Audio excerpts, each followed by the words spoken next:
If you're just going to stay somewhere near the bottom and then at the age of 44, email me saying I'm depressed, well, of course you're depressed, loser. Yeah. But that was your choice because you have to build yourself as a man. And if you decide not to build yourself, then your life's going to suck.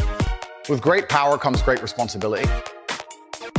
My content existed because I tried my very hardest to be an absolute and utter realist, especially with uncomfortable truths.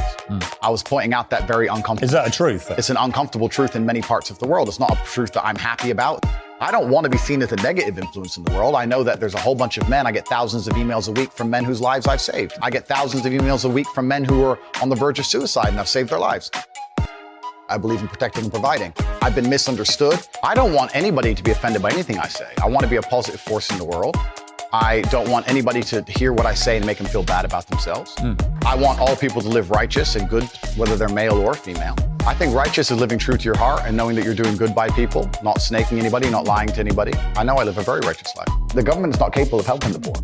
And this is why it's so important as a person, you take personal responsibility and understand you're living in a world where the matrix can be cracked. You can make a bunch of money, but you need to take responsibility and do it. I refuse to accept that there are people out there who cannot become happy, contented individuals. I refuse to accept we live in a world where God has created people who, no matter how hard they work and how good their life becomes, can't be happy. I don't accept that. I accept that the universe is a very giving place and that God loves all of us. And if you try your best and you work hard, you can become a better person. I'm telling the younger generation that if they don't get up and work hard and make sure that they're important, that the world's not going to give about it. 99% of my content was aimed at men telling you the truth, saying that as a man, you're born with no inherent value.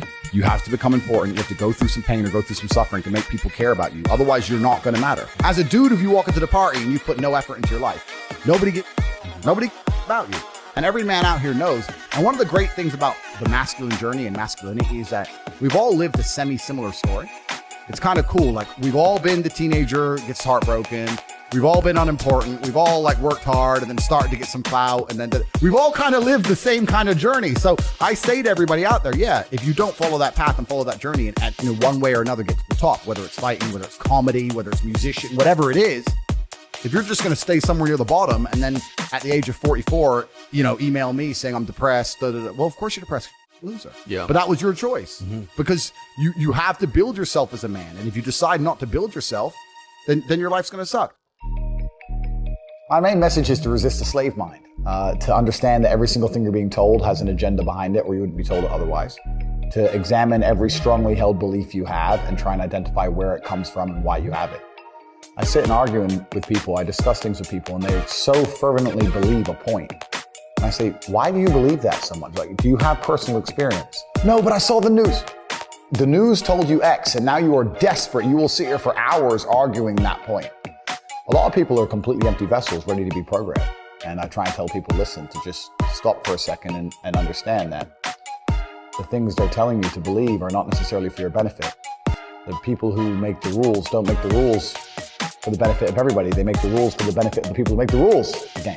So telling people to resist a slave mind and just be critical thinkers, keep their brain open, pay attention to things, be perspicacious, that's the general theme. And it doesn't matter whether you're left, right, liberal, man, woman, etc. It's just think for yourself. That's the general message. I believe men and women are a beautiful union. I think we're slightly different, but when we work together, we're the most powerful force in the world. And I certainly believe that men and women, when they work together, it's the most beautiful force on the planet. So of course I believe in men and women. Of course I believe in love. Of course I believe in marriage. Of course I believe in family. Okay. I believe in marriage in the traditional sense. I believe a man has a duty to stand up and be a real man. I believe that the problem with the world today that we are facing is that not enough men are sticking to the age-old ways of masculinity. I believe that me standing up and saying a man must protect a woman and provide for her, so he needs to make sure that she's safe. He needs a degree of authority. I believe women are sovereign individuals and they can make any choice they so desire.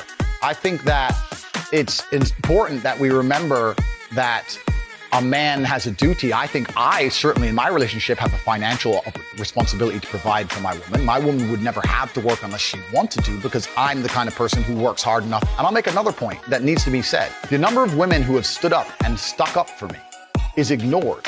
Thousands of women are making videos saying, I've met Andrew Tate, he's such a nice guy. I wish I had a man like Andrew Tate who felt responsible to protect and provide for me.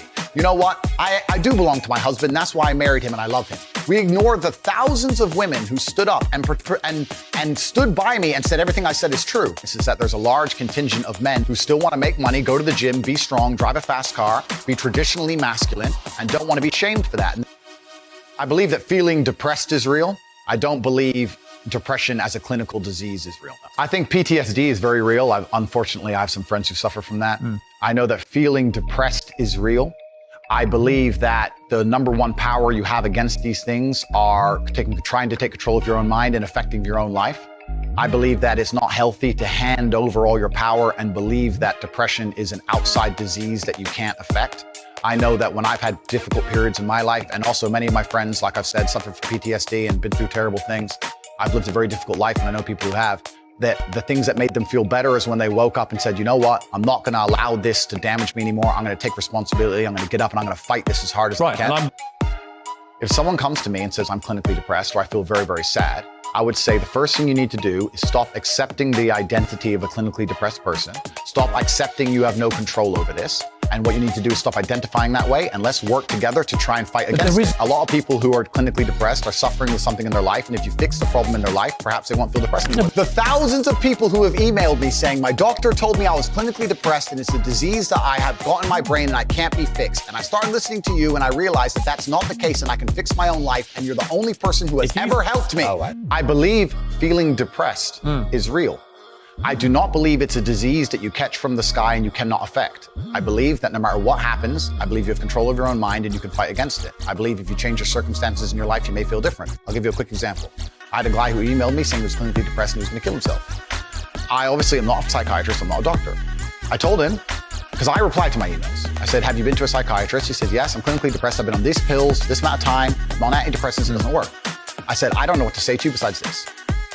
And he said he lost his girlfriend, that's why I became clinically depressed. I said, listen, go to the gym, get a six-pack first. Once you've got a six-pack, email me again. If you still feel like killing yourself, I don't know what else to say. I'd say, strong body is a strong mind, go train. He went, he started sending me progress pictures, emailing me him getting in better shape, and eventually got a six-pack. He's now a professional bodybuilder. And he said, I can't believe I was considering that. I feel so much better, etc.